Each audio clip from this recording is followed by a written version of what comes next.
Shelletir mor taweroch Shemolene ve washiar Tagelyor goni soksha Tagabrono chundia Ach marach rishkin tornes nach bore nashlio Julen gonen stro es ni fade gumen hier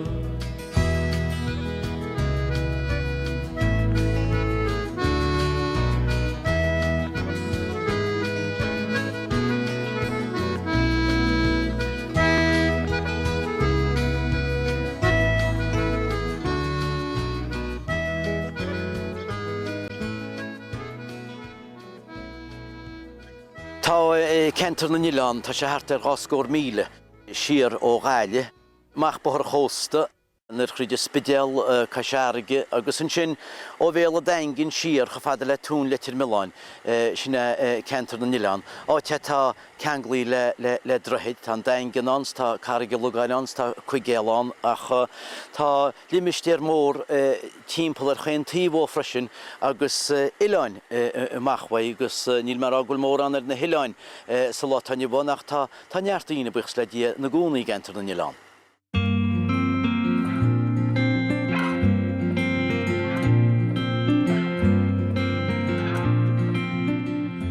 Agus tú steach droichead a daingin brena faoi dheis agus feice tú na gardantaí nó na páiscin na glása agus an clobthach agus an náraige hímpleid agus go dtí bhín nar dhiúlas tú hímpel an cuasa feice tú na ráircha na brá.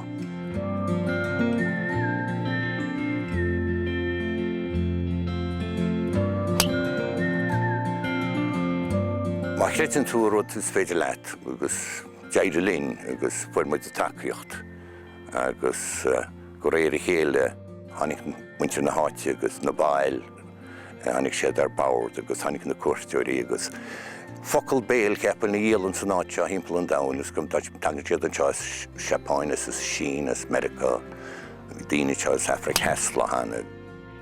Tá sé agsúil, tá sé simúil agus níl ach go réir mar hiigim níl ach clobthach ceantaí amháin sa domhan béarla maidir sé the English speaking world agus sé an áite bhfuil sé ná nach bheáin siar órathe a daingin.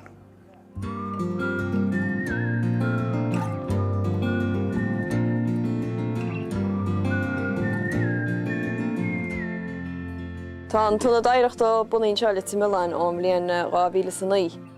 Is bailach an príomhaideach tá an le seancha dheartúil deam budéice chunéala. Tá chuirligh an áróidirteán ó uirlisí ferramóireachta go uirlisí cócaireachta go uirlisí iascaireachta baint chuisiúhair agus gachuáin tá leabhar an hóstaire idir sí nuachtáin leabhar béarla scailge go chuirlighinál agus chumáile sin tá cartlaníntach gríanra pen go na seanfeictorí go roiine agus go roiináisiúil chud is smógus go na tradiisiúna bhí agreachtas nát snám cathú. Some duine chuir an riomhfos an álaing as Merica sa Sasannas as Nóhéalins. Dína dag aber dag am muintir le Miláin siarm se a ghartas mar sin in is chuann siad riomhfos an áil chuirtú ólas mar sin.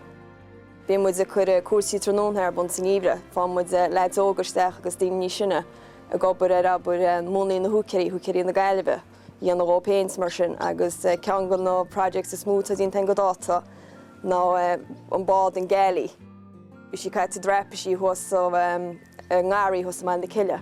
agus for jam couple fear áitsúil agus couple gasú scaile le chéile le gobarara agus tógiúí dí nó dionara agus láin se úní ar tar míáhan ar staid go híntaach leis.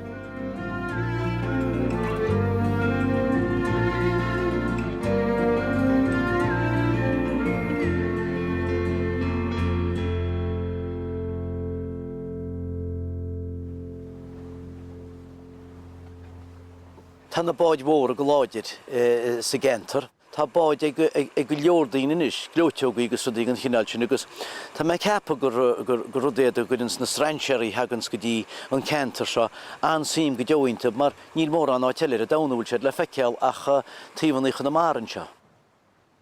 Bhíoh rásaí a thart na Ceantar seo goil siar blianta fada. Tá féile na chuigéile is féile chuigéil tá se folan go maith. Teag an bleist bra báid an á chola híomh agus tá sé sin na cuineála chóir sa fós tásúil an go bin mar a bheis. Nach even is nach bra, when the hasu el nar, is u fechen tel rasti bul khashim. On a sahi karin shol, lo choku kanas for more, or rasti karo khamit karo khanoi. Kapunan kajirua, the taunan shirua, the yeshen tapuman barikaro. Secretary nOi, they should share senior bego, on your balloon moran poset pukan vare. Tajan the cotton king, a bus around your glen here, a bus banks of a sea tower nor the night call. Oh, begging folly joe, this hagro take on vivo, a bus blow job Michael Kelly as the mommy.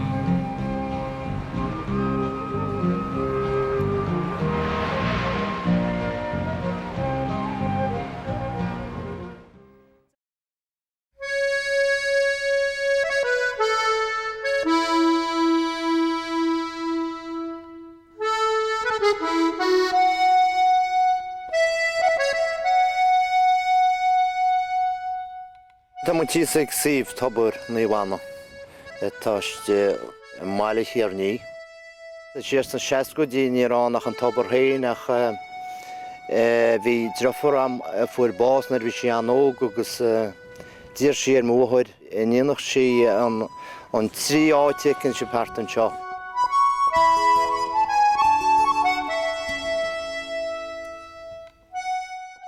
Sjanske churmuamo chi cholgone gobud vi hart ag ná mobile un glocha agus dianún 3 áte dier moioffer ag nám gunn dia trocher ar fad.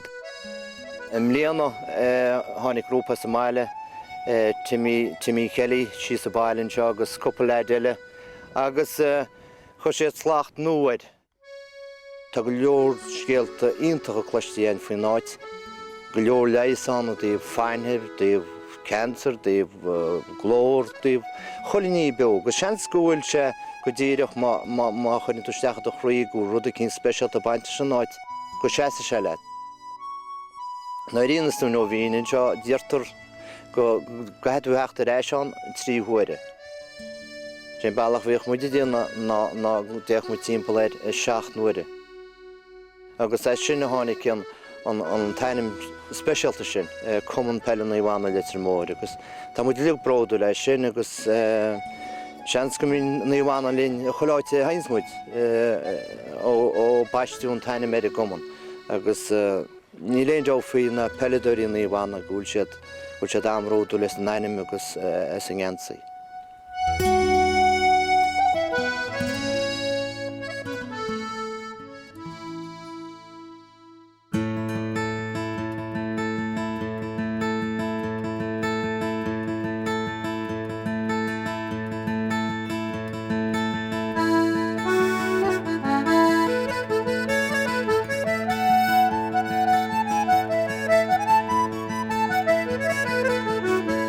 Campus árainn choibh líon, tá éidirh anláidir bhí mu freistal ar céad nach raach mlíonna be mu déanana gá campa go chuige.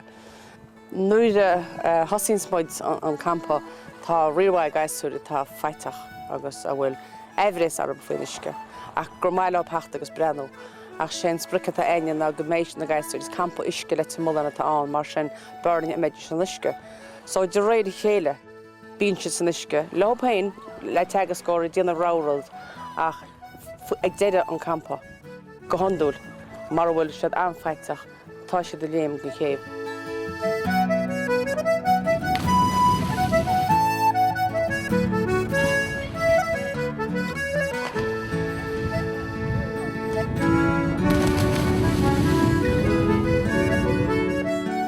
An aonainn sin go handúil an láid dearnach tu go muid amach an bád luais agus bíon mar dearann siad ringo ceangata ar a chúl agus beidir go núsáid an muid an bád mar cinál meala ar a lón agus éar muid bhfuil béis sé beidir mád maicin muid go bhfuil sib cúmpartach san isce agus i rís tá sin bailach lehí beidir iad a bhhealaisteach tos níos cuidir gon chéimh agus ríist Spáin se cecha compórtach atá siad mata siad sásta agus ábal agus i ggéire a chuiristeach ar a ringóisisin agus ar meachsahhar go fór dómh as gan feitis na brástar.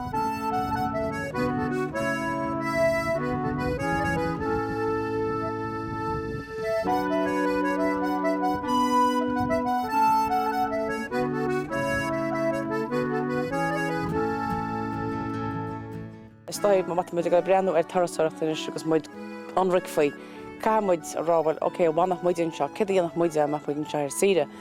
Agus is stoí tháinig an club nó an scoil caiacaúireacht sin, go meapad ná freistar ihrí híon ar muinte na háite. Agus gomach neartdaoine eilte le hé cholamán an televíse seo nó an sport seo. Gus an iscúil muid eilte tá muid an agus ábalta freistar ar thorasóirí, tá siad tíocht bhaid chola áit sa tír le heachta bachas í muid legan amach ar taras. Agus tá achhain tá sé séir an neisce, ní heistí muid ach cún agus tróir agus taras legan amachid, agus tá sé sin le feiceáil chola láin is sein.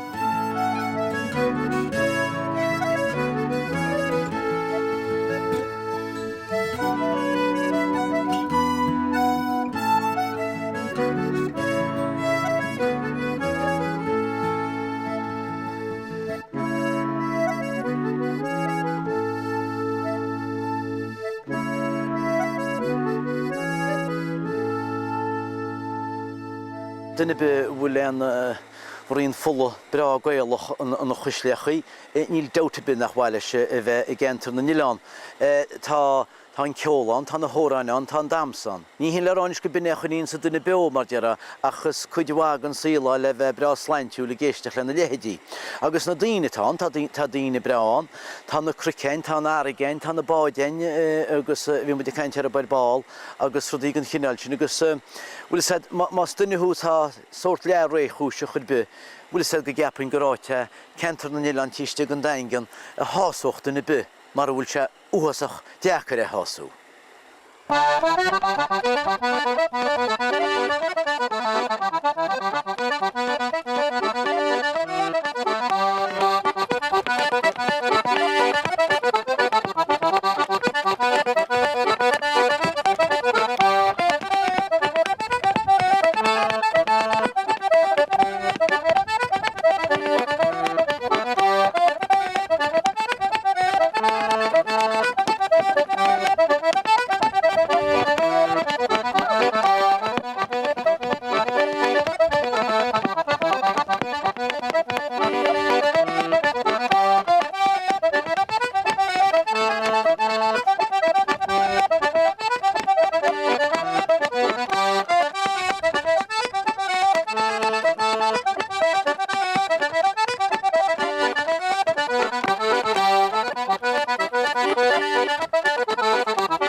Ferin gauglesti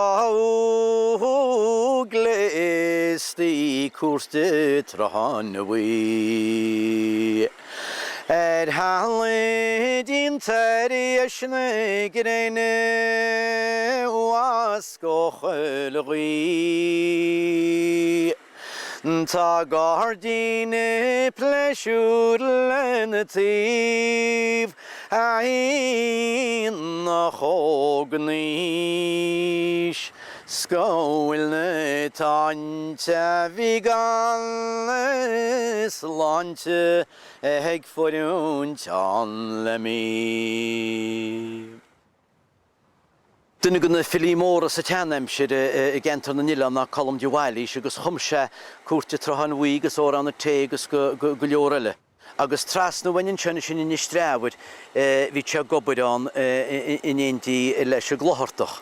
Agus tryn hwn y cynt heisio behacht yn ôl dan o dor yn sio. Dan sio spot yn sio ran o dor ag trohan bwy. Agus chumse o'r an cwrti trohan wy ydwg sio ord woli. An nómas chalim diwailis cyrw siamsa chalim bon symlian nídeag sa cúig agus tá sé sin gaile raiochain le ceol siamsaíocht agus óráin agus dámsa agus filíocht agus rudaí an chinál sin. Chaite go ráit bhaga leora Ceantar na Nilleán agus muide caintéir mar bhaid colm de bhhailí seán ar fe céad agus stim líon agus tá rud a cinint má an áite cín san éarnú sa tála sa Ceantar seo. Fiorhín daoine dhéimsa cean fá deoch duine ar cuairt go Ceantar na Nilleán. Agus ní freagra a thug mearabach ceistile cén fá nach deoch. Tá se chamá le chola Ceantar agus tá suhilchas, tá ceol, tá cholathirt a heastíns go teán. Ní bhfuil tú tart nácras agus ní choló tú mó. An trágeall i le geall na ghaine sétí ó iasca roiir cochún. Tá uairtean na héireann na súna gréin is a bédáil íthe sló. Tá flagus fésta faoi na spéiris neart gon chleacs an ceol. No go daime gré ó bedim swé go bhhail le rocha le tír móil.